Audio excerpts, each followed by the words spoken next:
Catherine Nadeau-Farley. Je suis la coordonnatrice de cette tournée de spécialistes au Saguenay, donc tournée intitulée GNL Gazoduc, regard interdisciplinaire. Donc, notre objectif dans cette tournée, c'était vraiment d'offrir une source d'information sur les projets qui font partie d'un débat quand même important depuis quelques mois. Donc, une source d'information qui soit indépendante, non partisane, transparente. Donc, pour ce faire, il y a 6 spécialistes qui ont participé à la tournée depuis lundi passé. Donc, ils sont partis d'Abitibi. Ils sont passés par Rouyn, Noranda et Amos. Puis hier soir, on les a accueillis ici à l'île Saguenay. Et on a l'occasion d'avoir avec nous 4 de ces spécialistes. Donc, je les remercie d'être avec nous. Et puis, je vais passer la parole à Olivier Riffon qui va pouvoir animer cette conférence, midi-conférence. Merci d'être là. Merci beaucoup, Anouk. Merci à tout le monde d'être là. Merci à nos 4 spécialistes qui se sont déplacés pour venir nous visiter en région. Je m'appelle Olivier Riffon, je suis professeur d'éco-conseil ici à l'Université du Québec à Chicoutimi. Comme Anouk le mentionnait, on est dans un contexte régional assez particulier. Il y a plusieurs projets industriels d'envergure qui sont annoncés, susceptibles d'avoir des impacts importants à la fois sur l'environnement, les gens, l'économie, notre culture régionale, et qui polarisent beaucoup. Dans ce contexte-là, aujourd'hui, on va s'intéresser à 2 de ces projets-là qui sont Gazoduc et GNL Saguenay. Et l'objectif, c'est vraiment d'éclairer les enjeux légaux, environnementaux, écologiques, de santé aussi, associés à ces projets-là avec de l'information scientifique. On a ici 4 personnes, 4 spécialistes qui vont vous parler à tour de rôle. Donc, il y a M. Marc Bleumans, qui est ici, qui est biophysicien. Ensuite de ça, on a le docteur Anne-Sara Briand, qui est spécialiste de santé publique et de santé préventive. Médecin résident en santé publique. Merci. Ensuite de ça, on a à l'autre table Geneviève Paul, qui est en sciences politiques et en droit, qui va nous éclairer sur ces enjeux-là. Et finalement, M. Bernard Saunier, qui est spécialiste, ingénieur, spécialiste des énergies renouvelables et des enjeux énergétiques. La façon dont ça va fonctionner, en fait, la présentation de ce midi, on est ensemble pour à peu près 1h30. Moi, je suis là comme animateur et un peu comme modérateur de la période d'échange et de discussion qui va suivre. Chacune des 4 spécialistes qui sont à l'avant vont parler 10 à 15 minutes, donc présenter leurs informations scientifiques disciplinaires sur les sujets qui nous intéressent aujourd'hui. Je vais les présenter à tour de rôle quand viendra le temps pour ces spécialistes-là de parler. Et ensuite de ça, on va se garder un 30-40 minutes pour des questions. Et là, je vais vraiment insister pour des questions. Je ne sais pas s'il y en a qui ont regardé la joute oratoire hier qu'on appelle le débat des chefs là, aux élections fédérales. Ce n'est pas du tout ça l'objectif aujourd'hui. On n'est pas ici pour débattre. On est là pour avoir l'éclairage de 4 spécialistes sur les questions qui touchent ce projet-là. Donc, la période, en fait, ça sera vraiment une période de questions où s'il y a des éléments que vous avez moins bien compris, s'il y a des éléments que vous souhaitez éclaircir, s'il y a des enjeux que vous souhaitez approfondir, vous pourrez poser vos questions à une ou plusieurs des spécialistes qui sont en avant. Et ça va durer comme ça jusqu'à 1h moins quart, 1h moins 10 environ, ou jusqu'à épuisement de vos questions. Juste avant de commencer, il va y avoir une petite vidéo aussi qui va être présentée de Robert Michaud. Donc, ça va commencer avec cette petite vidéo-là. Et j'en profite pour vous dire qu'il y a 2 autres événements qui vont aussi accompagner cette tournée des experts-là. Je vais juste retrouver mes informations dans les multiples feuilles. Donc, il y a ce soir une activité qui va être organisée. J'ai pas les informations dans toutes mes feuilles. Donc, ce soir, ça va être au Cégep de Jonquière. Anouk, tu pourras peut-être donner les détails. Au Cégep de Jonquière, dans la salle de conférence des gratuits, donc par la porte C à l'arrière. Et demain soir, à la Tour à bière, donc dès 18h à 20h à la Tour à bière ici à Chicoutimi. Sous formule conférence, présentation de ce soir, formule barre des sciences demain. Et ce soir, je pense que c'est à 19h. 19h, extra. Donc, si vous voulez poursuivre la discussion, poursuivre les échanges, vous aurez ces 2 autres occasions-là aussi d'écouter et d'entendre les spécialistes qui nous ont fait l'honneur de se déplacer pour nous éclairer sur ces différents enjeux. Donc, juste pour être certain, est-ce que la vidéo commence maintenant ou elle est associée avec la présentation de Marc Bleumans? Elle commence maintenant? Parfait. Donc, on vous lance une petite vidéo de mise en bouche.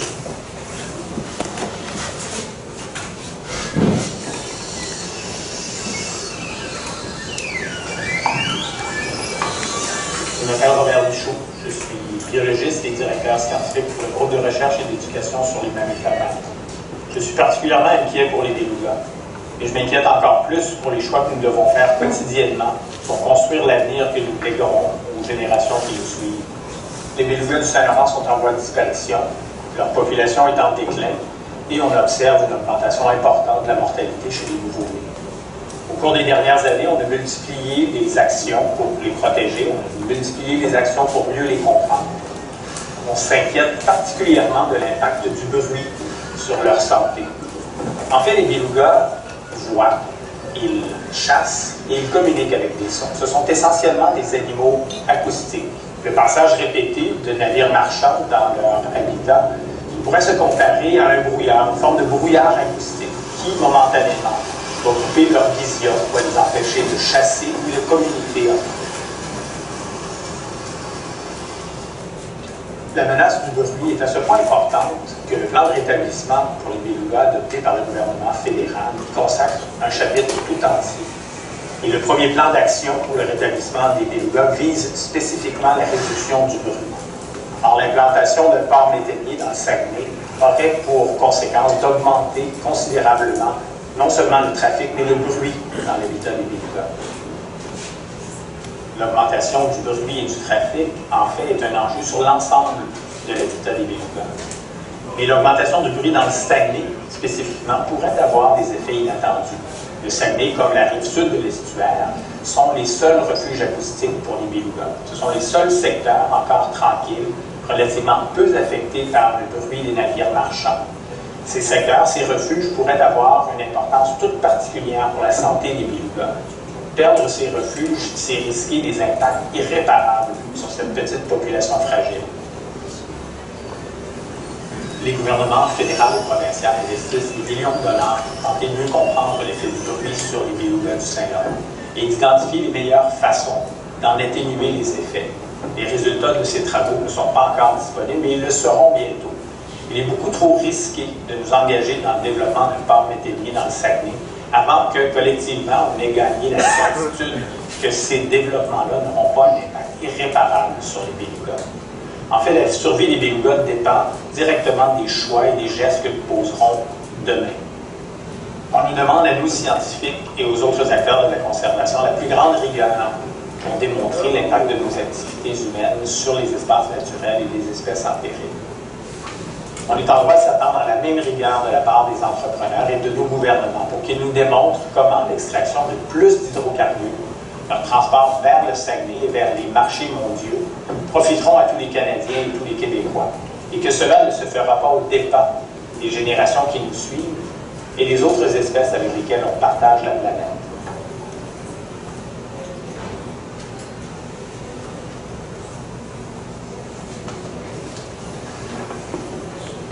Alors, merci au GREM pour cette vidéo d'introduction. Je vais introduire déjà notre premier conférencier, Marc Brulmans, qui est détenteur d'un baccalauréat et d'un doctorat en biophysique, qui a œuvré pendant une quinzaine d'années au privé, notamment dans le secteur de l'instrumentation et des bioprocédés.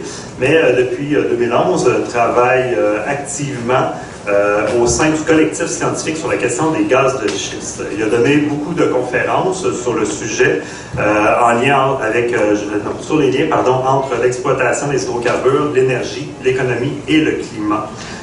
Il a aussi été activement impliqué dans l'espace public dans les diverses consultations sur les grands projets industriels, notamment pétroliers et gaziers au Québec et au Canada. Il est aussi connu pour ses recherches sur les puits de gaz abandonnés au Québec. Donc, je lui cède la parole pour 10 à 15 minutes. Je vous rappelle, conservez vos questions pour la période d'échange à la fin. On va laisser à M. Brulmans. Merci à vous. Juste vous signaler que malheureusement, je n'ai pas de présentation sous forme de diaporama. Je vais simplement, à partir de ce que j'ai donné tout à l'heure lors de la conférence de presse, ma petite allocution, je vais essayer à partir de là de vous entretenir pendant le temps imparti. Donc, j'ai intitulé mon allocution « Projet Énergie Saguenay et Gazoduc » parce que selon moi, il s'agit du même projet. Et d'ailleurs, ça fait partie d'un projet mondialisé, si on peut dire. Donc, Projet Énergie Saguenay et Gazoduc, contexte et impact climatique. Donc, vous signaler que depuis 2008 environ, il y a eu une révolution dans le domaine énergétique. On l'a appelé la révolution des gaz de schiste et du pétrole de schiste qui a suivi, à cause d'un nouveau procédé, qui est le procédé de fracturation. Des questions, je pourrais y répondre par après, mais disons que la donne énergétique s'est trouvée fort modifiée. Ainsi, les États-Unis sont devenus les premiers producteurs mondiaux de gaz et de pétrole. Ce n'est pas l'Arabie Saoudite, ce n'est pas la Russie, ce sont les États-Unis. Et le Canada, ben, sa production de gaz naturel avec le temps avait tendance à décliner, mais avec évidemment le procédé de fracturation, sa production de gaz s'est remise à croître et le Canada s'est retrouvé à peu près dans la même situation que les États-Unis, c'est que c'est devenu un exportateur de gaz naturel. Et il l'était déjà, mais comme il ne pouvait pas vendre aux États-Unis, ben là, il fallait le vendre ailleurs. Et si on veut vendre hors du continent, il faut liquéfier le gaz. C'est pour ça qu'on parle de gaz naturel liquéfié, de GNL. Donc, juste vous signaler d'où provient ce gaz-là. Il provient évidemment des gisements d'hydrocarbures, donc qui sont dans des roches sédimentaires. Au Canada, c'est principalement dans l'ouest canadien, Colombie-Britannique, Alberta.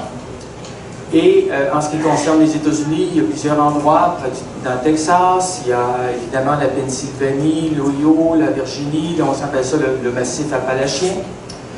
Et ce qui a fait en sorte, c'est que le procédé était tellement efficace et le gaz conventionnel devenait tellement rare qu'à l'heure actuelle, on considère que plus de 80% des puits qui sont forés sur le continent sont des puits qu'on dit de gaz ou de pétrole de schiste, ce sont des puits qui sont fracturés. Et c'est pour ça que ce qui circule présentement dans les conduites d'énergie ou d'autres compagnies gazières sur le continent, en très grande majorité, c'est du gaz issu de la fracturation, et c'est pourquoi, et cette proportion-là a tendance à croître avec le temps. Donc, comme je vous dis, on a des surplus de gaz, il faut les exporter, et les États-Unis et le Canada sont un peu concurrents dans la même course. On sait que l'année dernière, si on regarde l'ensemble des projets de GNL sur la planète, il y en avait 40% aux États-Unis, 35% au Canada. Mais les États-Unis ont une longueur d'avance, parce qu'à l'heure actuelle, il y a 6 ou 7 points d'exportation du gaz naturel liquéfié aux États-Unis. Nous, n'en avons aucun encore. Donc, on est en retard sur au niveau mondial, on avait le Qatar, maintenant c'est l'Australie. Mais les États-Unis vont probablement rattraper l'Australie et nous sommes un peu à l'arrière du peloton derrière les États-Unis. On essaie aussi d'être dans les champions mondiaux, si on peut dire. Et ce qu'il faut bien noter, c'est que déjà, en ce qui concerne le gaz naturel liquéfié, il y a eu un article de presse dans le journal Le Soleil du 2 juillet 2019. Et le titre était le suivant: « Les projets de gaz naturel nuisent aux efforts de protection du climat ». Donc, on voit très bien que, et ça a été repris dans des rapports de différentes organisations, que là, oui, c'est bien beau d'exporter du gaz naturel liquéfié, mais il y a des conséquences. Donc, quelle est l'ampleur de ce projet-là? Bien, disons que le projet Énergie Saguenay et sa contrepartie d'oléoduc qu'on appelle, de gazoduc qu'on appelle gazoduc, à cause de la compagnie qui s'appelle Gazoduc, eh bien, c'en est un vraiment majeur parce que c'est environ 3,5% du gaz naturel liquéfié sur la planète qui le serait par cette usine-là. Donc, évidemment, c'est un projet qui est en concurrence avec d'autres, mais c'est juste pour vous donner une idée de l'ampleur du projet. Pour promouvoir le projet, la compagnie Gazoduc et la compagnie GNL Québec utilisent l'argument de la réduction des gaz à effet de serre. Ils disent on va utiliser du gaz plutôt que le charbon ou le pétrole qui sont reconnus comme plus émetteurs de CO2. Et c'est sûr que si on regarde simplement la combustion, oui, il est vrai que le charbon est plus émetteur que le pétrole, qui est plus émetteur que le gaz naturel. Mais cet argument ne tient qu'à deux conditions. Donc, je vous les mentionne, il faut que le gaz naturel émet vraiment moins de CO2 que le charbon sur l'ensemble de son cycle de vie. Donc, de l'extraction à l'utilisation. On compare dans les deux cas, et puis là, on voit si c'est vraiment le cas. Il faut aller procéder aux mesures. Deuxième condition, il faut que le gaz naturel se substitue au charbon, si tel est le cas. Donc, est-ce qu'il y a des études qui peuvent le démontrer? Et à l'heure actuelle, une agence fédérale qui demande au promoteur GNL Québec d'avancer des preuves en la matière. En ce qui concerne la première condition, est-ce que c'est meilleur que le charbon?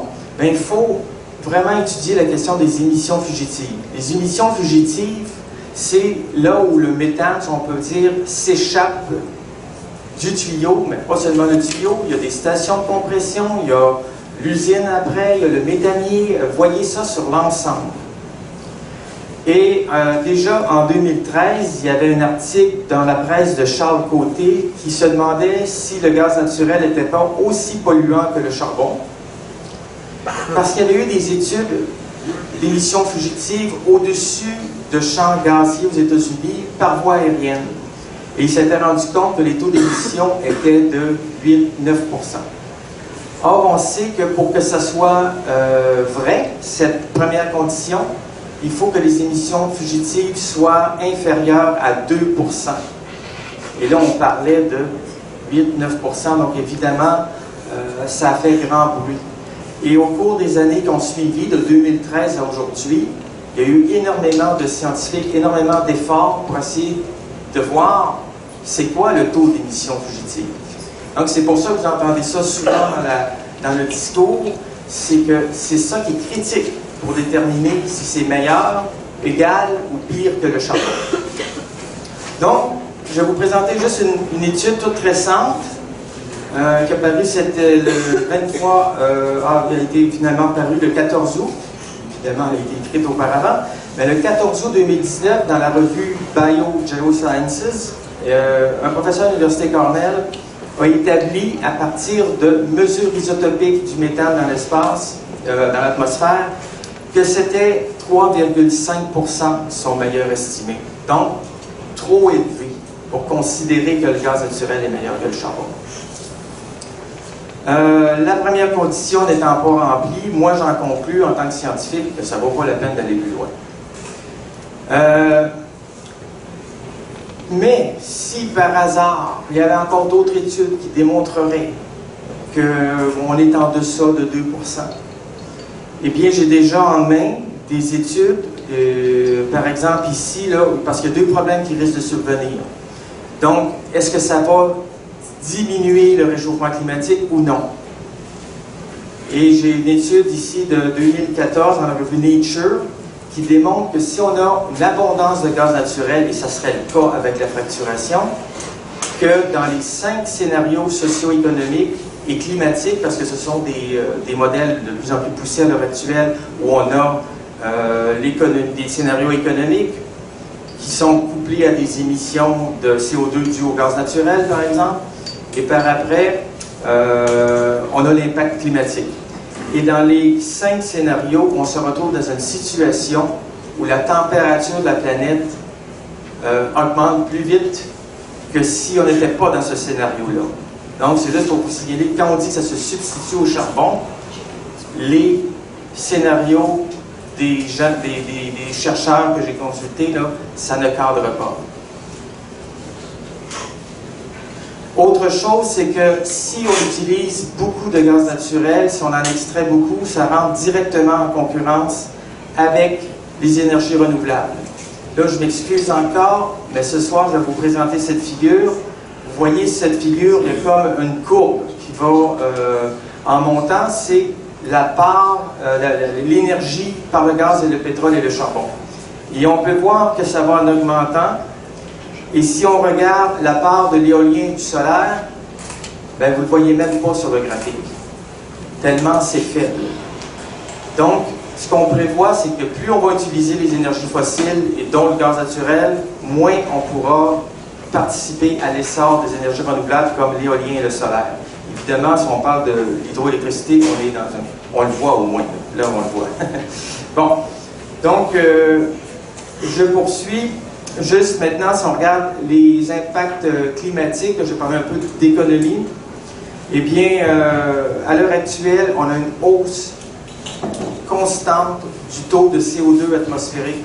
Donc, on se dit, oui, on fait des accords à Paris, etc., mais concrètement, ce qui fait réchauffer la planète, ce sont nos gaz à effet de serre dans l'atmosphère. Et à l'heure actuelle, d'une année à l'autre, c'est régulier, le CO2 augmente. Mais on a un problème supplémentaire, c'est qu'on s'est aperçu que depuis 2008 environ, le méthane qui avait commencé à se stabiliser dans l'atmosphère est de nouveau en hausse. Et le méthane, c'est le deuxième gaz à effet de serre en termes d'importance. Et là, comme je vous ai parlé tantôt de l'étude du professeur de Cornell, lui, il a démontré qu'il y a comme une corrélation, si on peut dire, entre cette remontée de méthane et le gaz de schiste aux États-Unis. Donc, au niveau des périodes de temps, puis au niveau des quantités, ça colle. Donc, on a, selon toute vraisemblance, là, c'est le boom des hydrocarbures fossiles, gaz de schiste, pétrole de schiste, qui a fait en sorte que le méthane soit de nouveau en hausse. Donc, c'est encore un signal qui est vraiment rouge. Donc, je vais juste terminer là-dessus, vous dire que tant qu'on continue à émettre des gaz à effet de serre, plus évidemment, il va être difficile de respecter nos cibles de réduction pour un seuil de 2 degrés ou 2,5 ou 3 degrés. Et la porte, elle se referme toujours plus vite. Chaque année qu'on attend, c'est comme si on en perdait pratiquement 2, en fait.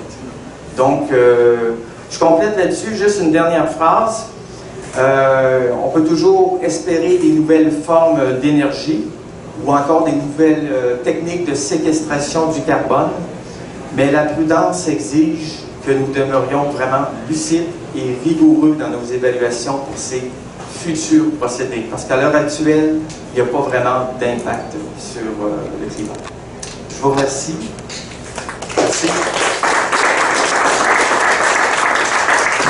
Alors, je vous rappelle qu'on va garder les questions pour la période de questions à la fin. Merci, M. Brulmans, pour cette présentation. En fait, M. Brulmans a un PowerPoint. Il ne vous l'a pas présenté, là, mais dans sa banque et dans sa valise, il y a un PowerPoint qui va être présenté ce soir. On va faire circuler pendant la période d'échange une feuille. Si vous êtes intéressé à voir cette documentation-là, donc les graphiques qui ont été présentés, la présentation, inscrivez seulement votre nom, votre courriel, puis on va s'assurer de faire parvenir ces documents-là par courriel. Donc, pour la prochaine présentation, on va céder la parole à la docteure Anne Sarah-Briand, qui est médecin résident en santé publique et en médecine préventive. Elle s'implique activement au sein de l'Association canadienne des médecins pour l'environnement et elle a été co-instigatrice du mouvement La planète s'invite en santé, qui est une initiative qui vise à unir les professionnels de la santé autour de la question de la lutte au changement climatique et aussi de la sensibilisation aux impacts des changements climatiques sur la santé. Donc, vous avez 10-15 minutes pour vous présenter. Génial, merci beaucoup pour la présentation. Je vais peut-être vous demander aussi, parce que c'est des sujets sur lesquels je pourrais vous entretenir sans doute pendant beaucoup plus que 10 minutes, au moins quelques heures. Donc, si on peut me faire un signe à 10 minutes pour que je sois consciente du temps, ça me ferait très plaisir. Donc, j'ai intitulé cette partie-là de la présentation « Troquer sa santé et celle de sa communauté » parce que ma présence ici, en fait, c'est vraiment pour qu'on tienne compte des effets sur la santé de projets comme le gazoduc et Énergie Sacrée. On sait qu'il y a beaucoup de choses que la compagnie propose et c'est normal pour une communauté, surtout en région, d'évaluer les positifs et les négatifs. Pour moi, c'est bien important que la santé, dont on n'a pas encore beaucoup parlé, fasse partie de l'équation. D'abord, un simple mot sur l'Association canadienne des médecins pour l'environnement. C'est l'organisation dans laquelle je fais partie. On n'a pas du tout de conflit d'intérêt. Ça a commencé dans les années 90, une gang de médecins qui s'inquiétaient pour leurs patients et leurs patientes en raison d'impact sur l'environnement, que ce soit la pollution de l'air, les pesticides. Et depuis, ce mouvement-là a grossi, il y a des professionnels de la santé de tous les horizons. Et l'idée, c'est vraiment que l'environnement et la santé vont de pair. Quand il y a des dommages à l'environnement, ben, ça impacte la santé et c'est important de prendre ça en compte parce que c'est des externalités qui existent. Donc moi, nous, en fait, à l'Association canadienne des médecins pour l'environnement, on a vraiment évalué le projet du début jusqu'à la fin. Donc, on va commencer par l'extraction du gaz naturel, les impacts qu'on peut y trouver. Ensuite, le gazoduc, l'usine et finalement, le transport et la combustion. Donc, qui dit extraction, dans ce projet-là, dit fracturation hydraulique. Parce que comme Marc Dumont vient de le spécifier, il y a 80% au moins du gaz qui va être transporté, du gaz naturel, qui va être issu de la fracturation hydraulique. Et pour nous, le fait que ça soit extrait de la fracturation hydraulique, c'est un point très important parce que c'est une technique non conventionnelle d'exploitation des hydrocarbures. Comment ça fonctionne, le dessin le montre un petit peu. On envoie des milliers de litres de liquide dans le sol très très profondément pour faire fracturer la roche-mère et que s'en ressortent les gaz qu'on récolte en haut. Mais, et je dis bien mais, ce n'est pas seulement de l'eau qu'on envoie dans le sol pour faire fracturer cette roche-là. Il y a des produits chimiques, et je vous dirais même un cocktail de produits chimiques qui est utilisé. Les scientifiques, c'est très difficile d'évaluer ce cocktail-là parce que les compagnies nous disent que c'est un secret industriel, c'est leur propre recette, ils ne peuvent pas nous la partager. Mais plusieurs scientifiques ont réussi, à partir des contaminations de l'environnement, etc., de voir qu'il y a plus de 1000 produits chimiques qui sont utilisés dans la fracturation hydraulique. Et de ces produits-là, individuellement évalués, mais 90% au moins seraient toxiques pour l'être humain. Les effets synergiques, les effets additifs, on n'en parle pas encore. Et même le fait que ces produits-là aillent dans le puits ensemble, bien, il peut y avoir des produits de dégradation. Donc, il peut y avoir des mix et même des produits qu'on n'avait pas mis dans l'environnement en ressortent finalement.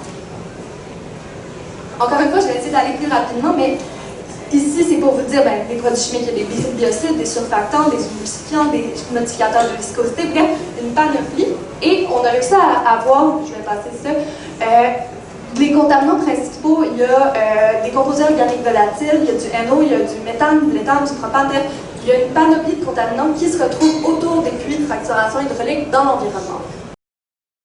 Et ça, selon la plupart des études, comme je vous dis, c'est une nouvelle technique. La plupart des études sont sorties après 2013, mais sont assez préoccupantes. On voit, c'est une organisation qui a fait une infographie qui montre les systèmes, les organes qui seraient impactés. Et il y a des associations qui ont été trouvées à peu près avec tous les systèmes du corps humain, donc des impacts cardiaques, respiratoires, au niveau ORL, des rhinosinusites chroniques. Mais même plus inquiétant encore, il y a des impacts sur le développement des bébés, des fœtus, je devrais dire, qui ont été trouvés comme des bébés de petit poids, des bébés prématurés, un index de santé plus faible à la naissance. Il y a aussi des impacts sur des cancers, comme chez les jeunes, la leucémie lymphoblastique aiguë. Mais bon, c'est encore des nouvelles études, il faut caractériser mieux le risque, c'est certain, mais il y a assez d'informations pour que l'Association américaine de santé publique récemment émette un énoncé de politique disant qu'il faut cesser tout nouveau projet de fracturation hydraulique maintenant et se retirer des projets existants lorsque possible parce qu'il y a des impacts sur la santé inquiétants qui en ressortent des différentes études. Ensuite, je vous ai dit, on faisait le tour, le gazoduc qui va faire 782 km de l'Ontario jusqu'au Saguenay en passant par l'Abitibi, la Haute-Mauricie. Eh bien, c'est du méthane en grosse partie qui va passer à travers ce gazoduc-là. Donc, des déversements, il n'y a aucun souci, du gaz, ça s'évapore. Est-ce que ça veut dire que c'est sécuritaire? C'est la question qu'on pose, parce que du méthane, c'est extrêmement inflammable et explosif. Et il y a des études qui regardent, là, on sait que le gazoduc, ça va être un tuyau de 42 pouces. Premièrement, 42 pouces, c'est assez gros, donc ça va être des quantités très importantes de méthane qui vont transiter par là. Et selon, on ne sait pas encore quelle pression ils vont y mettre, mais selon la pression, on peut voir le Hazard Area Radius. Donc, c'est quoi la zone sécuritaire autour? Et ici, on s'attend, selon les valeurs théoriques, que ce serait un 300 mètres. Mais d'autres études montrent que si on prend en compte les vents, si on prend en compte les valeurs réelles qui ont été observées dans les accidents de gazoduc, parce qu'il y en a eu plusieurs et plusieurs, bien, ça serait plus un aire de sécurité pour 1500 PSI, disons, de 500 mètres. Puis, une photo, une image vaut 1000 mots. Ça, j'ai mis un exemple juste parce que c'est tout récent, c'était le 1er août au Kentucky, une explosion de gazoduc qui a causé un décès et 5 blessés. Et les proportions nous donnent une idée. Par exemple, là, on voit une maison. les dommages sont assez élargis. Et là, même si on dit que ça passe à travers la forêt boréale, il n'y a pas vraiment de gens qui sont là, mais même s'il n'y a personne, il y a les risques pour les feux de forêt, ou s'il y a déjà un feu de forêt et qu'il y a un gazoduc dans le portrait, bien, ça pourrait rendre le feu plus difficile à maîtriser. Ensuite, après que le gaz naturel soit liquéfié, de façon liquide et plus stable, ça nous permet de le transporter par bateau. Mais le risque, c'est que s'il y a une fuite et que le gaz naturel liquéfié arrive dans l'air, il peut former une dilution explosive avec l'air qui pourrait s'embraser. Et selon des analyses qui avaient été modélisées par le laboratoire national SAMDIA, c'est une analyse qui avait été demandée par le département des États-Unis en 2004, les effets pourraient être ressentis jusqu'à 3,5 km. Donc, c'est assez majeur. Juste pour être transparente, c'est quelque chose qui n'est pas encore arrivé, mais qu'on ne souhaite pas qu'il arrive non plus. Et en sachant que 3 à 4 navires méthaniers vont passer sur le fjord à chaque semaine, je pense qu'il y a lieu de s'inquiéter. Donc, c'était les analyses. Puis, simplement pour revenir au Saguenay, il y a aussi d'autres analyses qui s'en viennent parce que à l'usine de liquéfaction, la WSP Canada avait modélisé la contamination de l'air autour et avait dit, comme aucune norme n'est dépassée, le NO2 est dépassé en 2025, mais dans ces modélisations, il y avait des composés organiques volatiles, du NO2, du CO, bref, plusieurs choses. Et ils ont dit, comme ça ne dépasse pas les normes, les effets sur la santé devraient être négligeables. Et Santé Canada a fait une demande d'information le 20 août en réponse à ça, leur disant ce n'est pas vrai. Beaucoup de normes ne sont pas basées spécifiquement sur la santé. Il y a aussi certains composés pour lesquels il n'y a aucun seuil sécuritaire. Donc, ils leur ont dit on veut qu'il y ait une mise à jour de votre section sur la santé humaine parce qu'en ce moment, elle ne nous satisfait pas. Donc, on va suivre ça de près. Mais pour terminer, et selon moi, les impacts les plus importants d'un point de vue médical, c'est vraiment ceux au niveau des changements climatiques. Les changements climatiques, selon l'Organisation mondiale de la santé, c'est la plus grande menace à la santé du 21e siècle. Les effets, c'est pas seulement des effets qui sont loin sur les ours polaires, non, c'est des effets qu'on ressent déjà maintenant dans nos populations. Puis, je vous ai mis la preuve, une photo qui a été prise vendredi 27 septembre à la manifestation. C'est le fameux collectif dont on vous a parlé, La Planète Summit en santé. On vient lancer ça en nous et il y a plus de 1200 professionnels de la santé qui se sont joints à nous. Dans le contingent, on était 300 et là, c'était tout le monde, des nutritionnistes, physio, ergo, bref, des gens de tous les milieux parce qu'on est inquiets pour nos patients. Je vais vous donner, je sais pas, je suis tout dans le temps, mais je vais vous donner quelques exemples des impacts des changements climatiques sur la santé pour que vous compreniez à quel point c'est concret. C'est les personnes les plus vulnérables en ce moment, surtout, qui sont touchées. Et ça commence par les vagues de chaleur. Il y a le président de l'Organisation météorologique mondiale qui en juillet a réécrit l'histoire du climat. Mais ça, c'est ce qu'on dit à tous les ans depuis plusieurs années. Ça fait depuis les années 80 que chaque décennie est plus chaude que la précédente. Et au Québec, on s'attend à ce que les vagues de chaleur augmentent en fréquence, en durée, en intensité. Ça veut dire qu'il y a de plus en plus de gens autour de nous qui vont être touchés, mais surtout les plus vulnérables, comme les personnes âgées, les personnes malades qui ont des problèmes cardiaques, respiratoires, des problèmes de santé mentale, et les personnes qui vivent en situation de pauvreté parce qu'il y a plus d'îlots de chaleur dans ces coins-là. Et juste pour vous donner une idée, il y a eu 86 décès liés à la chaleur en 2018 au Québec, à la vague de chaleur. Dans les 50 prochaines années, c'est à 20 000 morts prématurées qu'on s'attend en raison des changements climatiques, en raison des vagues de chaleur. Ensuite, il y a la pollution de l'air. Les deux sont extrêmement liés. En ce moment, au Canada, il y a 14 400 personnes par an qui décèdent prématurément à cause des changements climatiques.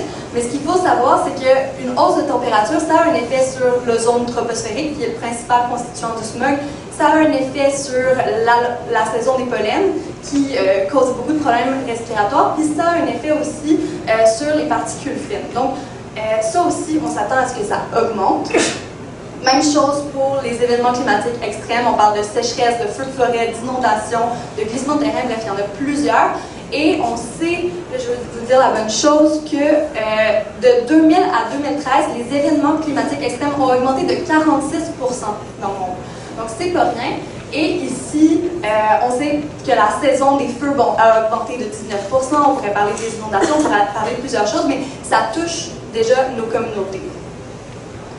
L'allongement de la saison du pollen, je vous en ai parlé. Les maladies infectieuses, on pourrait en parler beaucoup au niveau global, des maladies hydriques, diarrhéiques, mais aussi, ici, c'est beaucoup le virus du Nil occidental, la maladie de Lyme, c'est des maladies qu'on voyait presque pas. Le premier cas de maladie de Lyme déclaré au Québec, acquis ici, c'était en 2006. Maintenant, ça va en montant parce que la tique est en train de monter également. Au Saguenay, vous êtes peut-être protégé un petit bout. Et finalement, pour finir, je vous parle des déplacements de population, de l'insécurité alimentaire. Il y a déjà un quart de la population mondiale qui est menacée par des pénuries d'eau. Avec les changements climatiques, on s'attend à ce que les cultures soient affectées, l'agriculture, que les stocks de poissons dans les océans soient affectés. Et ça, même si ça a lieu ailleurs, on sait qu'on vit dans une économie globalisée, ça nous affecte aussi au niveau des prix, surtout pour les personnes les plus pauvres, comme je disais.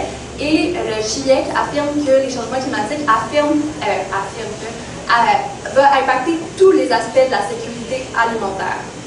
Et on sait aussi que la Croix-Rouge dit que plus de déplacements de population déjà à cause des changements climatiques que des conflits armés. Bref, c'est des situations géopolitiques qui s'en viennent et qui sont déjà là. Si je vous ai pas ému, c'est ma dernière slide avec les impacts des changements climatiques sur la santé, c'est pour vous dire que ça affecte notre santé, mais ça affecte aussi notre portefeuille. Parce que, par exemple, à chaque vague de chaleur, on voit une augmentation brusque des demandes en services de santé.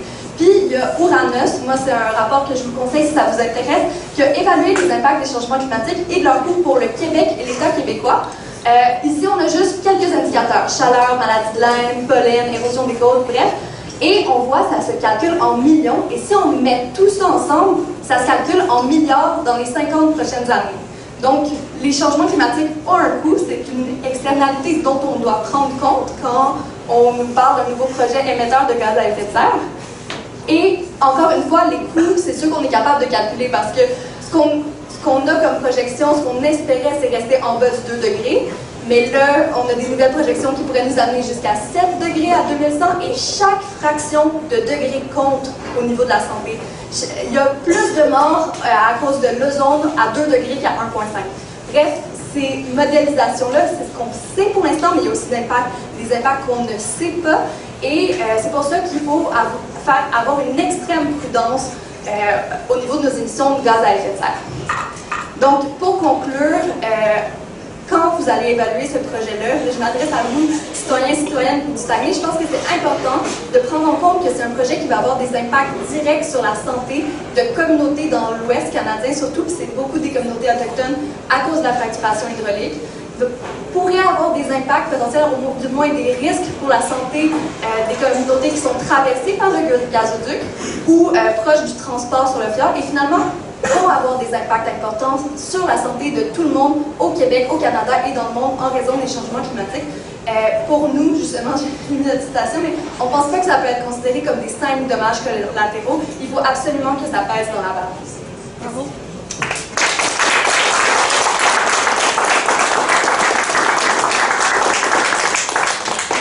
Merci, Dr. Briand. On va poursuivre avec notre troisième petite conférence de Geneviève Paul, qui est titulaire de baccalauréat en sciences politiques et en droit et d'une maîtrise en droit de l'Université d'Essex en Angleterre. Elle a mené plusieurs enquêtes un peu partout dans le monde, en Amérique latine et en Asie notamment, portant sur les impacts environnementaux liés à des projets d'investissement et à d'autres dossiers qui touchent l'accès à la justice. Elle est aujourd'hui directrice générale du Centre québécois sur l'environnement et à ce titre, elle s'implique dans différents dossiers et aujourd'hui, elle est là pour porter un regard sur les processus d'évaluation des projets ainsi que sur le cadre réglementaire qui vise la protection des écosystèmes et des personnes impactées par le projet. Paul. Merci beaucoup. Merci pour l'invitation. Je suis ravie d'être ici. Donc, au nom du Centre québécois du droit de l'environnement, le CQDE. Si vous ne connaissez pas, très rapidement, le CQDE a été créé en 1989.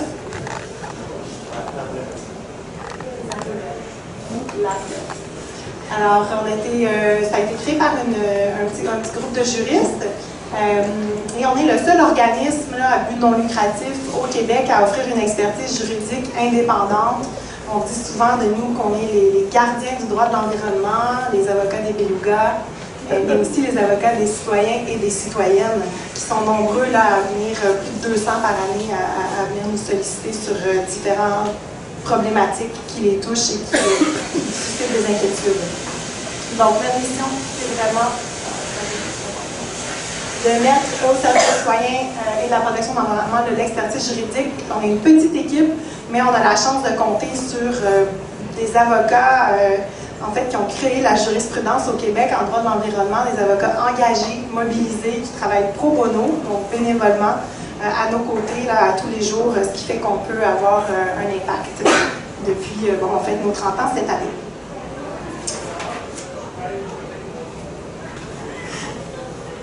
Notre mission s'articule principalement autour de 3 actes. Donc, qu'est-ce qu'on fait? C'est qu'on travaille fort pour qu'il y ait un cadre législatif, donc pour que nos droits soient protégés, inscrits dans la loi.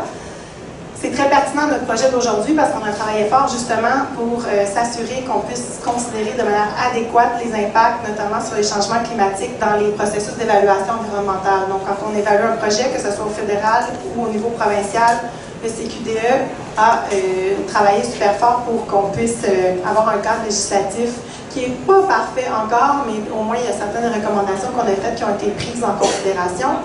L'autre accès, évidemment, je vous en parlais, on est ici et c'est pour ça qu'on participe à la tournée.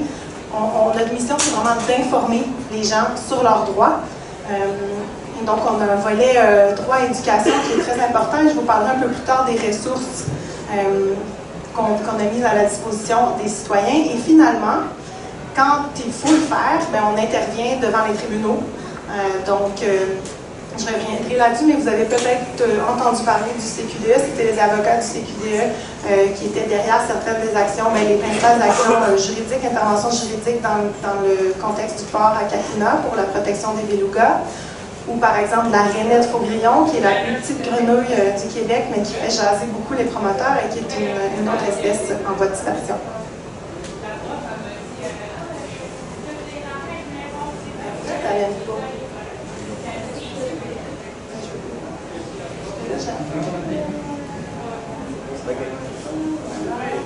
On a une clinique juridique, donc on travaille avec toutes les universités, les principales universités au Québec.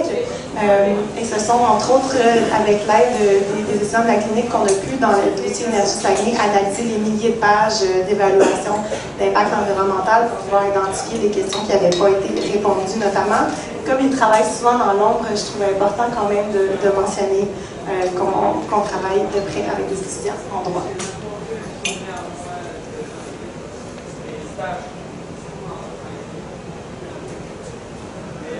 Je vous ai parlé rapidement de nos accomplissements dans les tribunaux, je ne m'étendrai pas là-dessus. Alors, pourquoi on est ici? Comme je le mentionnais, parce qu'on veut offrir la possibilité aux gens de poser leurs questions dans le cadre du projet GNL Gazoduc. Au Québec, on a la chance, c'est pas le cas partout dans le monde, c'est pas le cas dans le reste du Canada, mais au Québec, la Charte des droits et libertés protège le droit à un environnement sain.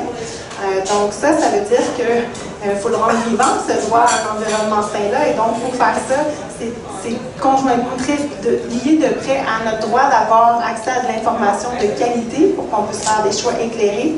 C'est quand même des décisions qui vont, nous, parce que je m'inclus comme québécoise, mais qui nous affectent. Hein.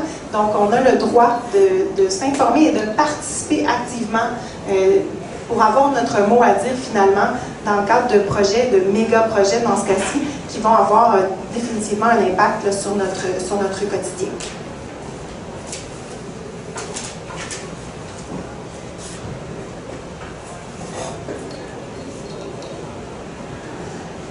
Il y a essentiellement 4 processus en cours qui visent à évaluer les impacts potentiels environnementaux du projet GNL Gazoduc. 4, pourquoi? Parce que ça, c'est quelque chose qu'on voit souvent pour les méga-projets.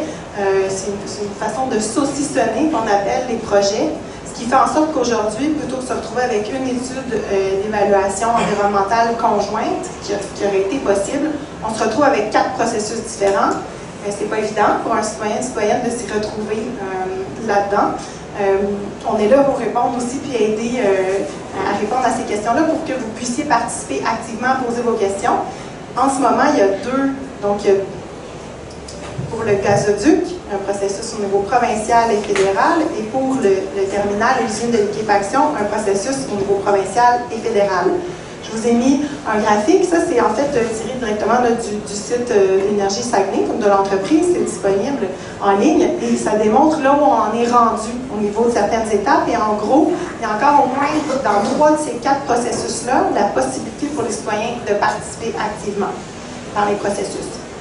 Que ce soit au niveau provincial devant le BAP, donc le Bureau des audiences publiques en environnement, que vous connaissez sans doute, il va y avoir là, des possibilités de pouvoir exiger, demander qu'il y ait des audiences publiques, surtout là, quand ça touche justement des questions avec des risques potentiellement sévères et irréversibles sur notre droit à un environnement sain, le droit à la santé, comme Sarah l'a mentionné.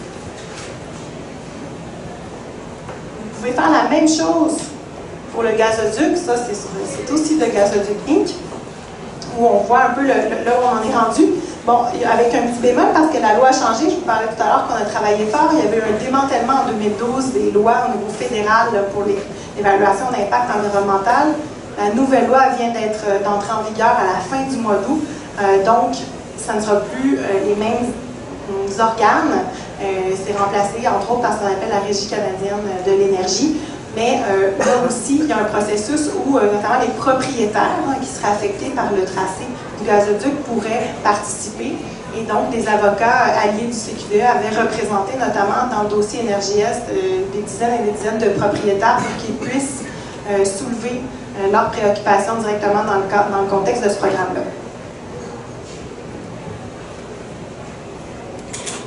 Le BAP, évidemment, je le mets parce qu'ils ont fêté leurs 40 ans récemment et ils ont un nouveau site qui est plus accessible, plus facile à naviguer pour pouvoir comprendre, pour que les citoyens puissent comprendre là où ils en sont et qu'est-ce qui s'en vient au niveau du Bureau des audiences publiques en environnement. Donc ça aussi, c'est une ressource à votre disposition.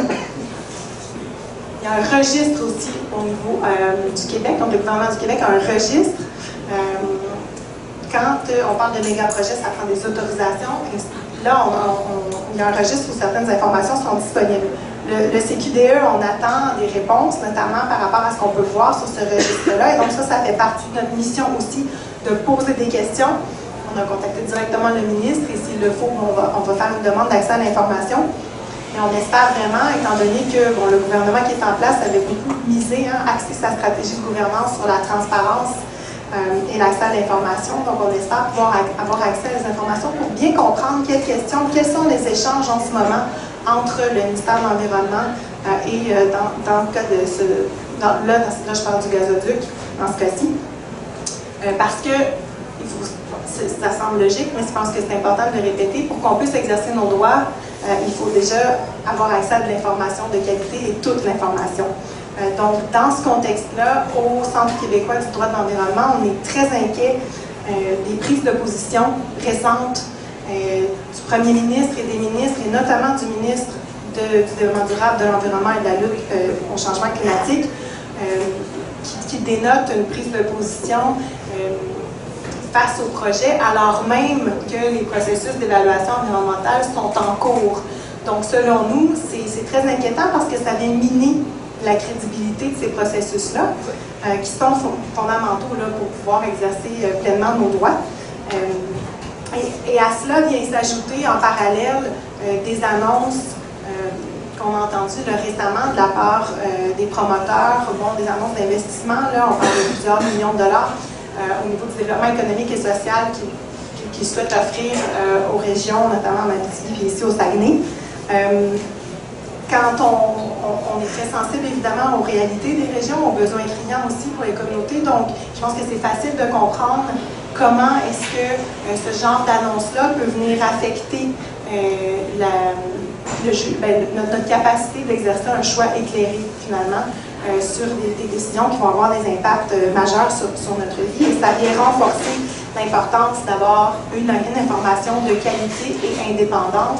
Et je pense qu'un des points importants qui était soulevé ici, c'est que les experts, les personnes qui participent à la tournée ont évidemment absolument aucun intérêt politique ou économique dans ce projet-là.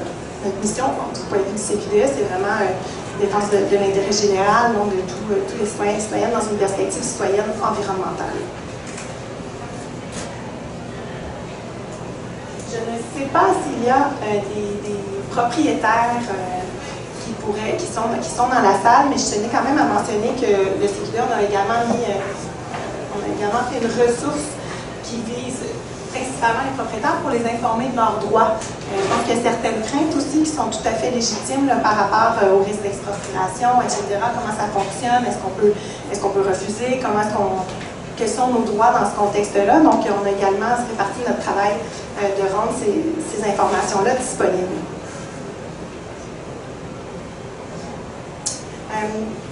Donc, on est ici pour parler des droits, de l'importance de s'informer, l'importance de poser des questions, de participer.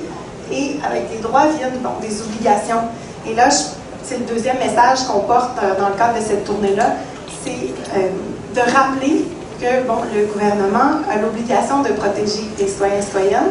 Selon les lois en vigueur, c'est le ministre de l'Environnement, par exemple, qui est responsable, qui est chargé de veiller à la protection de l'environnement. Quand je pense que s'il y a quelque chose qui est une espèce de fil conducteur dans nos présentations, sans qu'on se soit consulté, même M. Michaud, au début dans la vidéo de Grève, avait un message similaire, c'est un appel à la prudence. Un appel à la prudence, mais aussi un appel à la rigueur.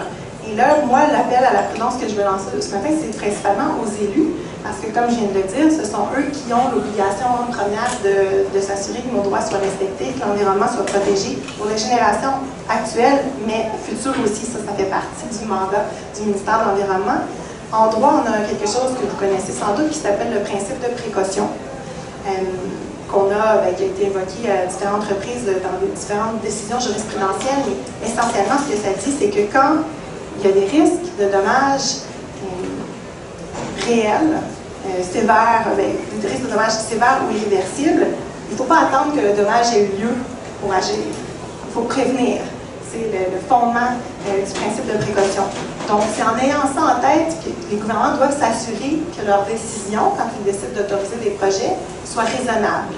Et la raisonnabilité, c'est un critère qu'on utilise aussi beaucoup devant les tribunaux.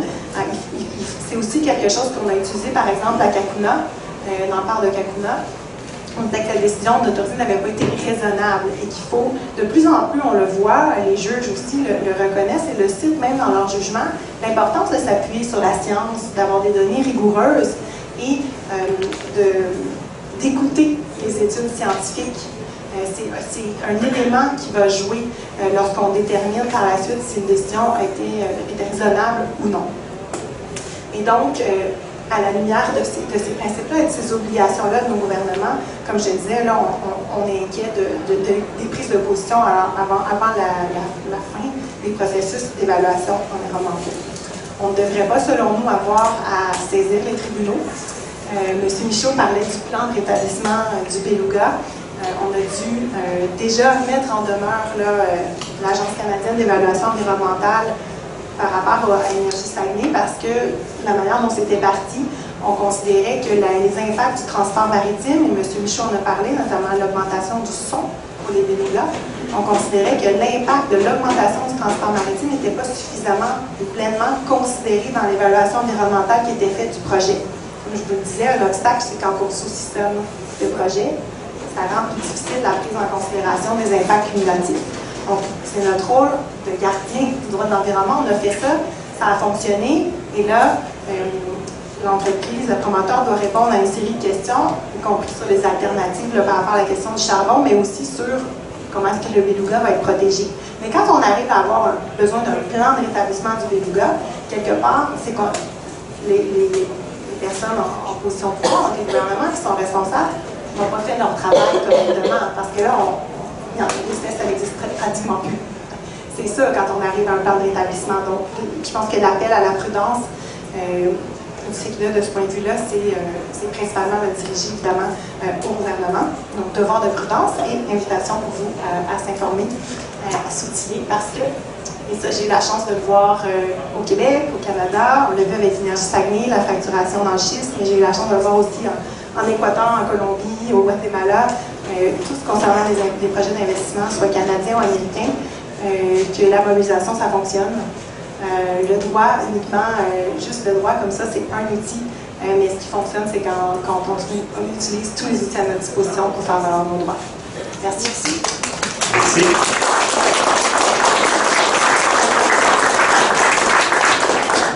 Merci, Mme Paul.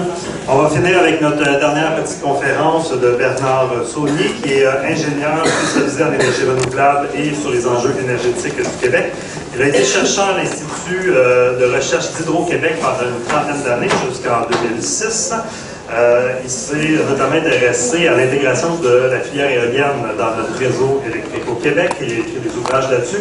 Et aussi, dans les dernières années, il a écrit plusieurs mémoires, analyses et fait plusieurs expertises pour plusieurs groupes, notamment sur des dossiers de transport et de distribution d'électricité au Québec. Donc, M. Saunier, la parole est à vous. Merci, M. Lifon. Merci tout le monde. Je suis très content d'être ici. Moi également, c'était une tournée formidable de rencontres avec les citoyens, de réalisation aussi pour nous, les conférenciers, qu'il y a vraiment un discours qui se renforce à chaque fois qu'on en parle. Mais dans l'intérêt du temps et des questions, je crois que je vais rouler assez vite. Je proposais de lire ceci qui a eu lieu tantôt en conférence de presse. Ça prend à peu près 5 minutes. C'est un peu peut-être trop punché, mais Anne-Sara, qui connaît les diapos, nous mettra sur la piste des chiffres au bon moment. Mais ma présentation, donc, part d'une question qui a alimenté ma réflexion qui a alimenté ma réflexion autour de ce projet gazoduc. Alors, vous pouvez la lire. Donc, le Québec avouerait ses meilleurs actifs hydroélectriques pour encourager la production accrue d'hydrocarbures fossiles. Je crois que c'est une question qui en soulève plusieurs. Alors, on va passer. Tu peux aller sur éventuellement les autres. Donc, ce projet, donc, gazoduc GNL, représente à peu près 2,6, mais on peut dire grosso modo 3 fois le volume de gaz consommé au Québec en 2016. Et pour liquéfier ce gaz naturel, c'est Hydro-Québec Production qui engagerait donc 5 TWh d'hydroélectricité par an. Alors ça veut dire 550 MW de capacité ferme, réservée en continu, 24 heures par jour, 7 jours par semaine, 365 jours par année pendant 25 ans. Alors, sous quelles conditions, à quel prix et dans quel intérêt? Alors qu'on sait que les procédés conventionnels de liquéfaction du gaz naturel consomment à peu près, dans toutes les autres usines qu'on voit en Amérique, consomment du gaz naturel pour faire cette liquéfaction et ajoutent donc localement 3,5 mégatonnes par an au bilan d'émissions locales. Alors, lorsqu'Hydro-Québec sert les intérêts gaziers nord-américains, j'ose dire que c'est la transition énergétique du Québec qui se trouve directement compromise. Alors, donc, c'est en fait l'essentiel de mon message, on peut dire, parce que minimalement, ce que ça signifie aussi, c'est que ce projet-là, donc, avec la contribution d'Hydro-Québec qui évite aux promoteurs la consommation de 10% du gaz naturel qui entre dans l'usine, ce gaz-là peut être vendu sur le marché externe et donc est une source de revenus pour le promoteur. Donc il faut voir quel est ce qu'il doit payer à Hydro-Québec pour obtenir un service qui lui rapporte quoi. Donc 5 milliards de kilowattheures par an, c'est à peu près, pour fixer les idées, je ne dis pas que ça provient du complexe de la Romaine comme tel, mais ça représente la productivité annuelle d'environ les 2 tiers de la productivité annuelle du complexe de la Romaine, le dernier qui a été construit ici au Québec. Ça a aussi la consommation d'environ 250 000 maisons. Ça implique aussi la construction d'une nouvelle ligne à 735 kV qui vient d'être autorisée par la régie au mois de juillet dernier. Donc, c'est 262 km entre le poste de Transénergie à Mikoa vers le poste Saguenay, donc ici, dans la région, également dans un poste de Transénergie. L'impact tarifaire estimé par la régie est quelque part entre 40 et 82 millions de dollars, donc dépendant des paramètres d'actualisation, des autorisations de dépassement de coûts qui ont déjà été données, juste de 0 à 15 %. Et je ne vais pas parler de tout ceci, je vais me concentrer sur l'envergure des chiffres concernant ce projet-là. Donc, on parle, le promoteur du projet Saguenay, je vais terminer avec cette lecture, ça va être assez court. Donc, le promoteur du projet Gazoduc GNL, ils ont beau invoquer que le procédé de liquéfaction du gaz naturel de son usine projetée sera alimenté par de l'hydroélectricité propre. Nous avons beau argumenter que cela constitue une première mondiale. Cette affirmation constitue tout simplement un sophisme caractérisé en termes de lutte au changement climatique. Que 550 MW de capacité hydroélectrique ferme puisse encourager la stratégie commerciale de fuite en avant de l'industrie extractive des hydrocarbures en rendant disponibles des volumes toujours croissants de gaz naturel fossile à travers le monde, entraînant simultanément l'aggravation conséquente des émissions de GES globales et le blocage du nécessaire déploiement massif de l'électrification par les sources renouvelables requises pour sortir de notre ruineuse dépendance aux hydrocarbures fossiles, c'est peut-être en effet une première mondiale. Mais je ne crois pas qu'on devrait s'en vanter. En l'occurrence, le projet Gazoduc GNL en 2019 me semble être une simple anomalie commerciale de calibre mondial, indigne d'un Québec qui prétendrait s'y associer en vertu d'une politique énergétique moderne et audacieuse. Par le rôle, j'ai cherché le mot, j'ai trouvé tout simplement le qualificatif inexplicable qu'elle occuperait dans ce projet. La Société d'État Hydro-Québec ferait fi de 75 années d'histoire de l'électricité au Québec en matière d'investissement public important dans le développement de ses propres ressources énergétiques vertes sur son territoire, afin de décarboniser son économie. Je termine sur cela. J'avais peut-être une conclusion, on peut aller directement à la fin. Mais c'est une conclusion en forme de question. Vous aurez de toute façon, je regrette de ne pas passer à travers, mais vous avez sûrement des questions, mais vous aurez, ceux qui ont signé la feuille, les présentations complètes, donc vous perdez peu de choses. Alors donc, la première question dont on a parlé ici, je pense que je l'ai assez bien traitée. Mais il y a aussi, à côté de ça, les exportations d'hydroélectricité massive vers les marchés voisins continentaux, qui est aussi une des ambitions de la stratégie énergétique du Québec et d'Hydro-Québec. Et ma question, c'est quels avantages concrets les citoyens du Québec peuvent-ils espérer tirer de la concession au bénéfice des grands distributeurs d'électricité des marchés voisins du Québec, des meilleurs actifs de production hydroélectrique et de transport d'Hydro-Québec, à travers des contrats de 20 ans impliquant également la livraison de capacités hydroélectriques fermes qui devrait constituer la pierre d'assise d'un plan de décarbonisation de notre propre économie. Alors là, on a dans ces deux questions-là, à la fois un projet qui contribue à augmenter les gaz à effet de serre ailleurs, et dans l'autre, une société d'État qui nous dit qu'elle exporte massivement pour qu'on puisse fermer les centrales au charbon. Je voulais juger du diagnostic qu'il faut faire d'une sorte de contradiction fondamentalement très préoccupant. Voilà.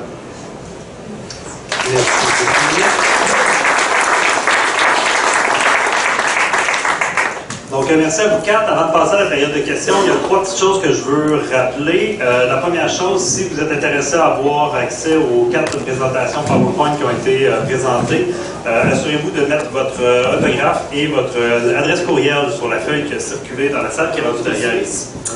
Deuxième des choses, si vous voulez en savoir plus et revoir ces 4 expertises, il y a ce soir à 19h au Cégep de Jonquière, la salle des pas perdus, une présentation publique aussi, un petit peu plus longue. Nous, on était coincés par l'heure et demie du midi.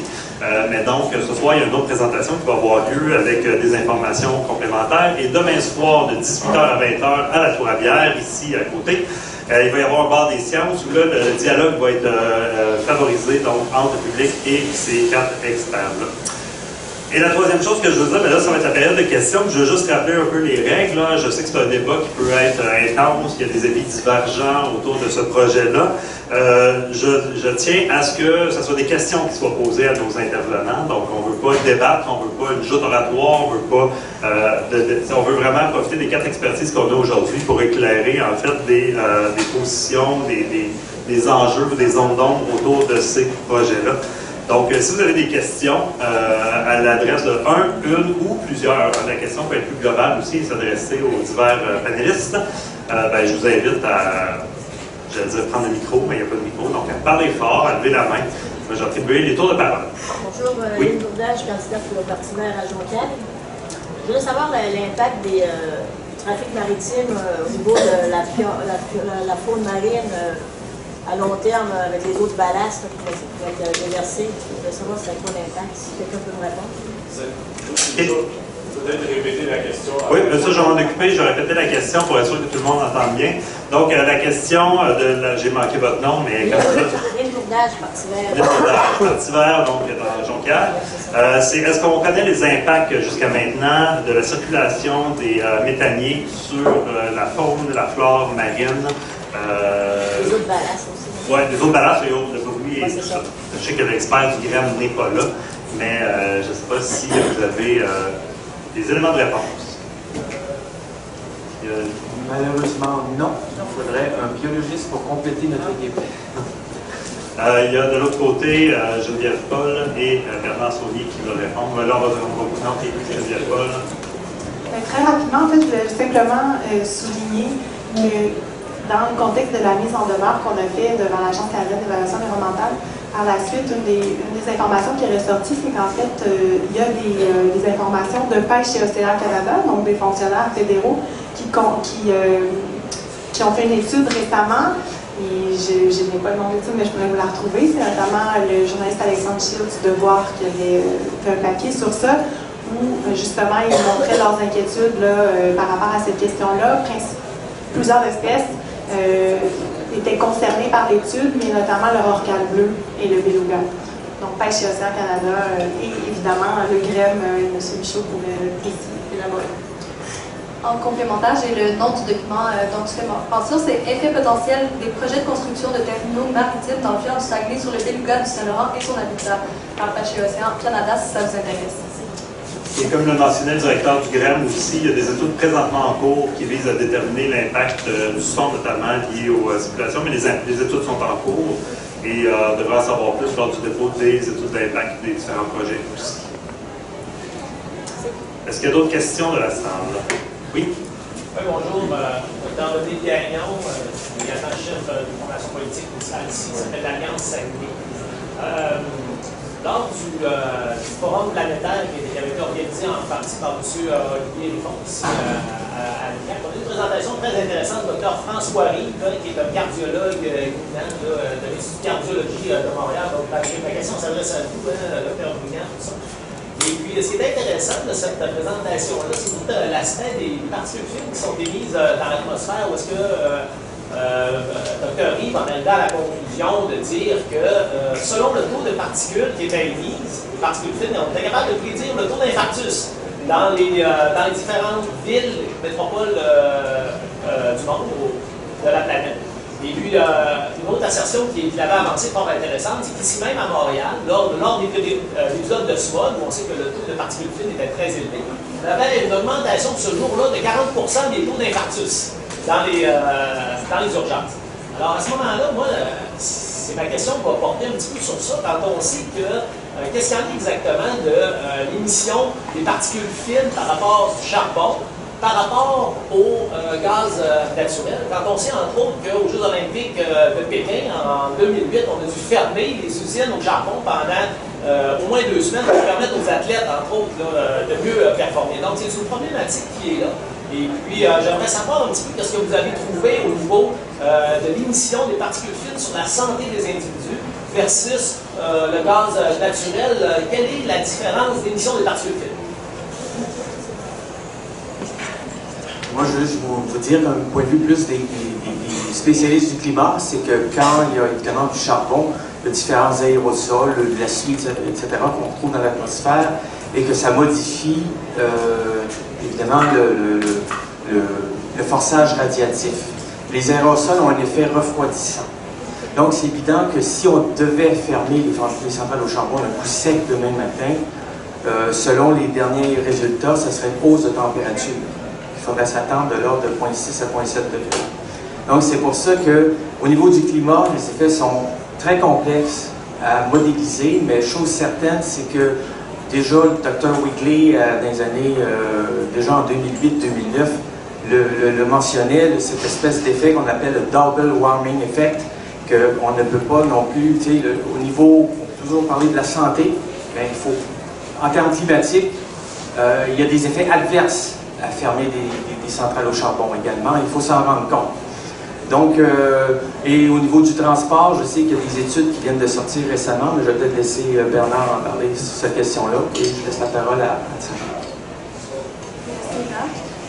Juste pour répéter la question, merci M. Allard, c'est vraiment de voir est-ce qu'il y a un avantage au niveau du gaz naturel par rapport au charbon pour ce qui est des particules fines? Sur la santé. Sur la santé. D'abord, il faut mentionner qu'il y a une étude qui a été faite récemment, je pense que Bernard Saunier l'a lu plus en détail, qui a été faite en France pour voir est-ce que, on se demandait si le gaz naturel, parce que c'était vu là-bas aussi comme une énergie de transition, était mieux que le diesel. Il y avait une flotte de véhicules qui avait été changée. Bref, le résultat des analyses a été que la pollution faite par le gaz naturel, finalement atmosphérique, est pire que les véhicules à diesel, si je ne m'abuse, Bernard. Le gaz naturel continue, donc, ça, c'est des données qu'on a de plus en plus, mais on ne parle pas aussi ici des changements climatiques. Donc, toutes les émissions de gaz à effet de serre qu'on fait participent au réchauffement et il y a un lien entre la température, si je peux vous dire, je les note, ouais, température élevée, humidité et stagnation de l'air, comme le docteur François-Henri vous le disait, peuvent augmenter les particules fines dans l'air. Et les particules fines dans l'air, vous avez bien raison à propos des infarctus, mais les effets sur la santé ne se limitent pas aux infarctus. Pour vous en donner quelques-unes, il y a aussi des maladies pulmonaires obstructives chroniques qui sont exacerbées. Donc ça, c'est une maladie respiratoire chronique assez grave pour certaines personnes et dont les effets augmentent quand il y a plus de particules fines. Il y a des infections graves des voies respiratoires inférieures chez les enfants qu'on retrouve quand il y a plus de particules fines dans l'air. Mais ça, c'est des choses auxquelles on peut s'attendre. Il y a aussi des cancers plus de cancers de poumon qui ont été associés aux particules fines. Mais de façon intéressante, récemment, il y a de plus en plus d'études qui montrent que les particules fines sont liées à l'obésité, au diabète, à certains troubles d'attention avec hyperactivité, des maladies neurodégénératives. Bref, il y a de plus en plus de données qui montrent que ça ne se limite pas à l'appareil respiratoire et cardiovasculaire et qu'il y a des raisons de s'inquiéter de l'augmentation des particules fines, notamment en raison des changements climatiques. Alors, à ce moment-là, pourriez-vous répondre à ma question par rapport à l'émission de particules fines provenant du charbon versus celles provenant du gaz naturel? Pour ça, je peux laisser Bernard le faire, mais moi, mon point, c'était beaucoup que l'augmentation par rapport en raison des changements climatiques va être beaucoup plus importante. Je ne vais pas entrer dans cette discussion comme telle, mais je peux vous rendre disponible l'article de référence qui discute de ça pour le secteur du transport alimenté par le gaz naturel versus... On entend rien? D'accord.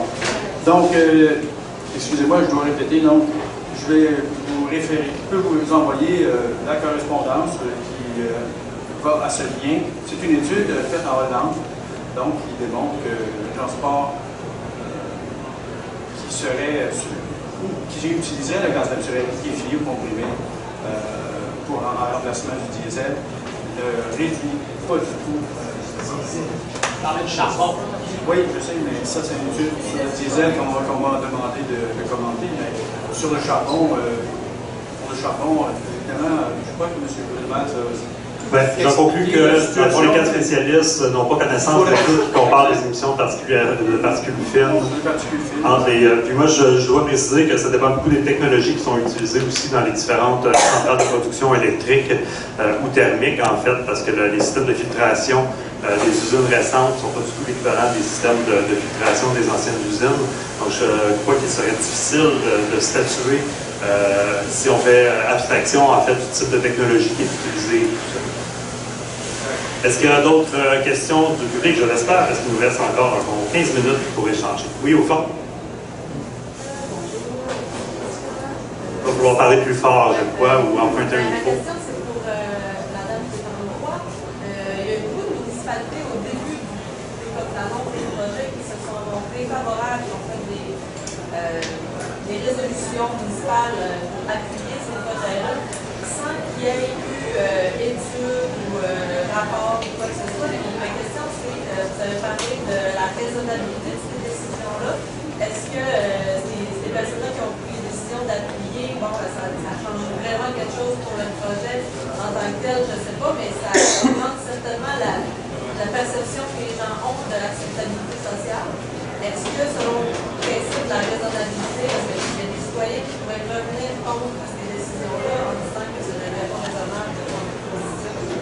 OK, donc je répète la question qui est posée. C'est donc au début des annonces de ces projets-là, il y a plusieurs conseils municipaux, municipalités qui ont pris position en faveur du projet avant même que les études d'impact soient sorties et que les lieux finalement de débat sur les impacts aient été créés.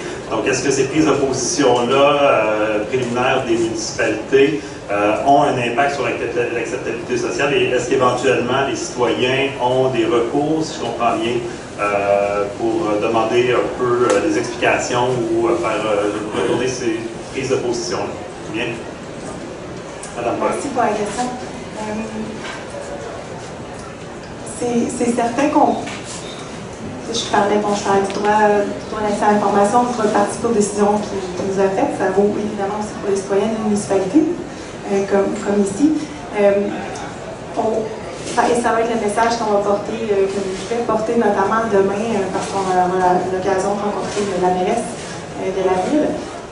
C'est certain qu'on peut se poser la question sur quel message cela envoie. De la même manière que j'ai démontré l'inquiétude du CQDE sur les déclarations récentes, notamment du ministre de l'Environnement, mais c'est certain qu'on a la même inquiétude quand des élus municipaux se prononcent avant que les impacts d'un projet aient été réalisés.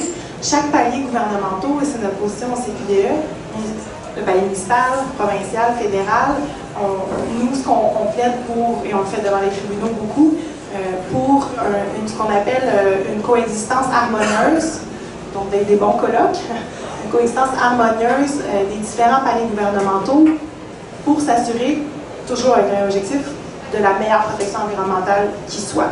Chaque palier municipal a son rôle à jouer. C'est sûr que dans le contexte de ce méga projet-là, on parle davantage de compétences provinciales et fédérales.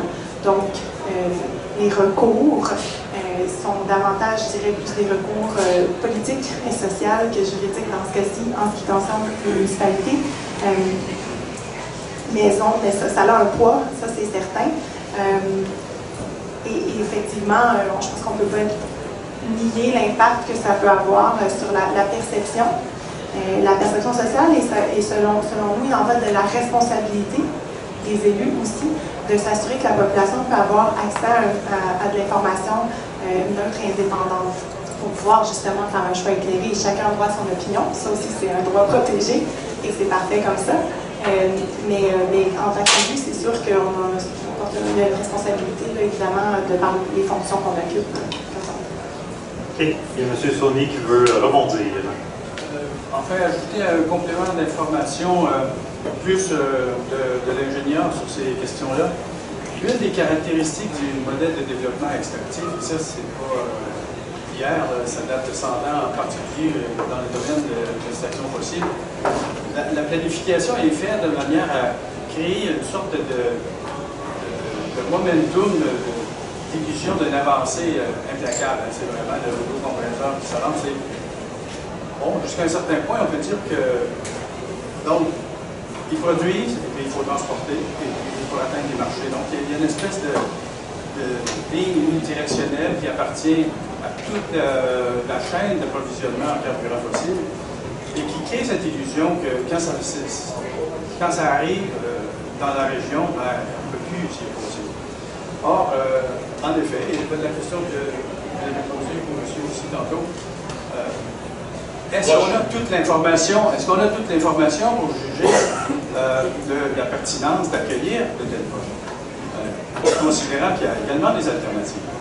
Alors voilà, c'est juste cette idée que je voulais suggérer que parfois on a peut-être l'impression qu'il y a un mode fait accompli qui est vraiment totalement, comment dirais-je, fragilisé ou incapable de réagir. Mais comme l'avait dit ici Mme Paul un peu plus tôt, les fonds philanthropiques qui sont réservés pour les communautés par un promoteur de projet, c'est une façon de préparer les esprits à cette espèce d'avancée implacable du projet, mais en réalité, si toute l'information n'est pas sortie, je pense qu'il y a encore moyen d'exiger qu'il y ait des réponses à cela pour que chacun décide en pleine connaissance de cause si on doit appuyer ou si on ne doit pas appuyer un tel projet. On n'est pas ici pour vous dire que il faut l'appuyer ou il faut le rejeter, mais on va avoir, je ne sais pas si je peux parler au nom de mes collègues, mais enfin, je crois qu'il est important d'apporter un maximum d'informations sur les tenants et aboutissants de tels projets pour que les gens puissent en faire une tête raisonnable, raisonnée, et pouvoir argumenter avec leurs élus sur la pertinence d'appuyer ça dans leur région. Okay. Merci. Juste pour résumer, donc, ça a un impact, les prises de position, effectivement, sur les perceptions liées au projet. Mais en termes de recours, on est plus à s'orienter vers les instances provinciales et fédérales où ces projets-là sont davantage discutés et où ils doivent être autorisés. Par contre, les municipalités peuvent avoir un rôle dans l'accès à l'information, faciliter l'accès à l'information pour les citoyens. Il y a une question ici? Oui, Madame Paul, parce que c'est ça qu'en tout cas, dans la commission de l'année, qu'on ne savait pas, parce que quand on est allé rencontrer les membres de la municipalité de Jean-de-Comté d'ici, qu'eux autres y appuyaient tout ça, en tout cas, surtout le projet du troisième port, les ports, c'est de compétence fédérale, mais pourquoi que la ville de Beaumont, le Québec, en 2004, quand ils ont fait le référendum, le port, il n'en voulait pas, et puis là, la ville pouvait le refuser.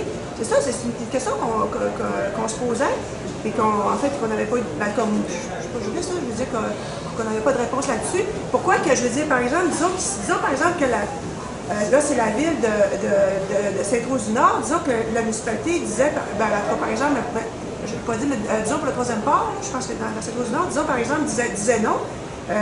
Si la ville pourrait refuser, donc finalement que ça ne se ferait pas là, que ça ne se ferait pas dans les limites de Sainte-Rose-du-Nord, mais pourquoi que Beaumont, ça avait fonctionné, mais tout à coup ici, ça ne peut pas se faire, vu que c'est de compétence fédérale. Donc, si je veux résumer, les infrastructures portuaires étant de compétence fédérale, je pourrais dire quels sont les réels pouvoirs des municipalités, en fait, d'autoriser ou non ces projets-là. Parce que Beaumont, par référendum, et puis ça aurait été non. Et puis là, mais là, après ça, là, ils ont voulu faire ce projet-là dans la ville de Lévis. Lévis a dit oui, mais finalement, 2 ans après, là, tout est tombé, là, mais c'est ça qu'on... Madame Paul? Merci, c'est une excellente question qui nous pose des moutons peut-être tous les jours au CQDE. Je suis malheureusement pas familière avec mes collègues sûrement, j'étais pas revenue au Québec à ce moment-là, avec le cas précis à Beaumont.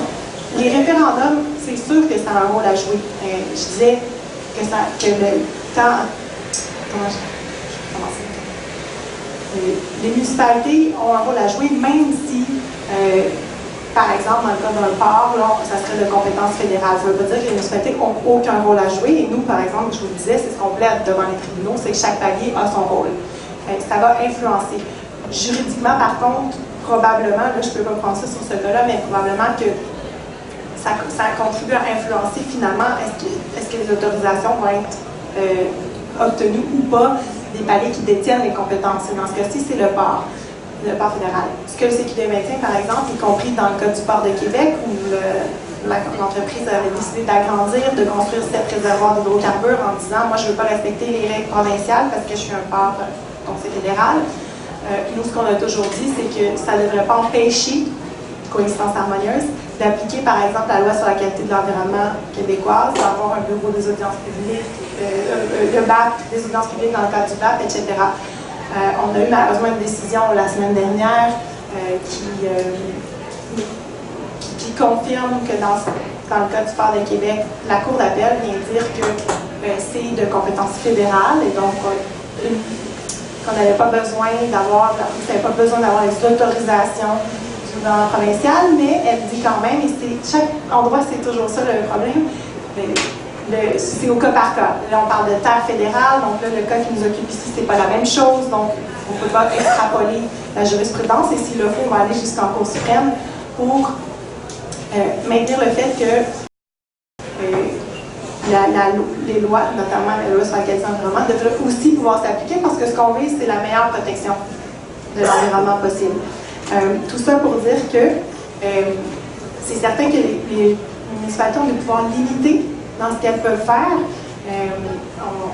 En droit, on avait ça, quand ça peut constituer une entrave au projet, là, effectivement, les juges pourraient dire, ah non, là, la municipalité a dépassé ses compétences. Mais ça ne veut pas dire qu'elles ne peuvent rien faire. Et on a plusieurs exemples ici, dans le reste du Canada aussi, où justement les municipalités ont exercé les pouvoirs qui leur sont conférés en matière de zonage, etc., pour protéger au mieux l'environnement. Et en parallèle de ça, côté plus politique, on voit l'émergence. Je pense qu'il y a plus de 200 municipalités à travers le Québec qui ont signé, qui se sont engagées à respecter la déclaration d'urgence climatique, la DUC. Et ça aussi, ça joue un rôle parce que c'est sûr que le droit n'évolue pas dans un stylo complètement séparé du reste de la société.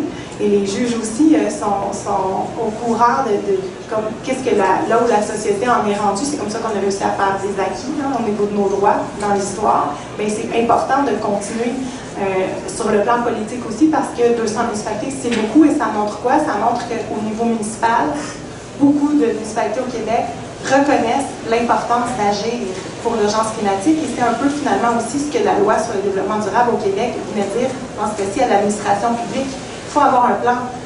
Et au CQDS, qu'on dit, qu'on a réussi à avoir là, pour la récente loi fédérale, entre autres, et là on travaille fort au Québec pour que ça soit ça aussi, c'est un test climat par exemple. Donc avant d'approuver un projet, est-ce qu'on peut vraiment regarder est-ce qu'il passe le test climat? Est-ce que ces impacts, notamment sur les émissions de gaz à effet de serre, vont nous permettre d'atteindre nos objectifs. Puis les objectifs, c'est juridique aussi, c'est-à-dire que le Canada, le Québec, donc c'est engagé aussi à respecter certains objectifs en matière de lutte au changement climatique et de réduction des GES d'ici 2030. C'est très bientôt. Merci pour la réponse. Donc, on comprend que la compétence reste fédérale, mais qu'il y a quand même un pouvoir d'influence des municipalités. Puis moi, je voulais juste citer peut-être l'exemple de Saint-Roch-de-la-Chigan, où c'est un projet d'aéroport, en fait, puis les compétences en matière aéroportuaire sont aussi fédérales. Il y a eu un référendum symbolique d'organiser auquel 60-70% de la population a participé, puis ont refusé le projet à 96%. Le gouvernement fédéral aurait quand même eu le pouvoir d'imposer ce projet-là, mais ça envoie un drôle de signal à ce moment-là, surtout qu'on est à quelques mois des élections fédérales. Mais ce serait bon si on pouvait dire, écoutez, les citoyens disent le référendum, on le veut, puis après ça, maintenant, les élus, ils obtempèrent. En tout cas, mais tu sais, les citoyens, ils s'approprient leur ville et leur environnement. En tout cas, c'est l'idéal. Il y a donc des leviers. On aurait peut-être pour une dernière question du public. Oui, Pierre. Est-ce que vous avez pu prendre connaissance de l'étude qui a été faite par la chaire en environnement de l'UQAC à la demande de la compagnie GNL Saguenay à l'effet d'établir à quelles conditions l'usine de liquéfaction pourrait être carboneutre? Et est-ce que vous avez une appréciation de cette étude-là? Donc, est-ce que vous avez commentaires ou appréciations sur l'étude de la Chambre d'éco-conseil sur les possibilités de carboneutralité, les voies à suivre pour la carboneutralité des grands émetteurs, dont GNL Saguenay? Évidemment, on a pris connaissance de cette étude. Elle s'inscrit. Évidemment, on a pris connaissance de cette étude qui s'inscrit vraiment dans l'univers de la boîte noire, si on peut dire, Énergie Saguenay, donc simplement le projet de liquéfaction. J'ai vu pour ma part une liste des moyens de captation du carbone extrêmement développée qui parle des possibilités, des contraintes aussi, et il y en a beaucoup. Et ce que j'ai retenu de l'étude, en fait, c'est peut-être ce qui a suivi le débat concernant l'étude. Je me souviens avoir lu de la part de M. Villeneuve, justement, qui présentait son rapport. au ministre, donc, et qui disait que les principaux blocages qui concernent les possibilités de la captation du carbone résident dans les ministères du gouvernement du Québec. Et donc, dans les cadres décisionnels qui permettraient ou non de permettre une partie de la captation du carbone, parce qu'il est assez évident aussi dans le rapport que tout le carbone ne pourra pas être capté par des modes de captation dans les forêts. Et donc, il y a des marchés du carbone qui doivent s'en occuper également. Le marché du carbone étant une chose très complexe, on pourrait en discuter pendant des heures aussi, à savoir si le prix est suffisant pour mobiliser des réels changements importants. Enfin, la discussion n'est pas terminée sur ça.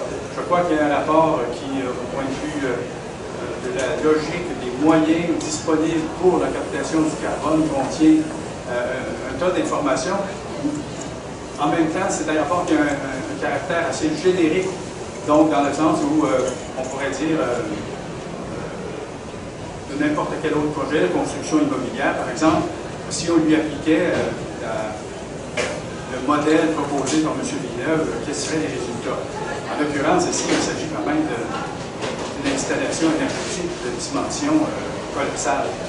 Donc, la question reste posée pour moi. Je ne suis pas complètement convaincu qu'on pourrait le faire. Et les propos que M. Villeneuve a tenus en réponse aux questions de journalistes sur les difficultés qui sont devant interpellent encore une fois la politique énergétique du Québec. D'autres réactions? M. Beaumont?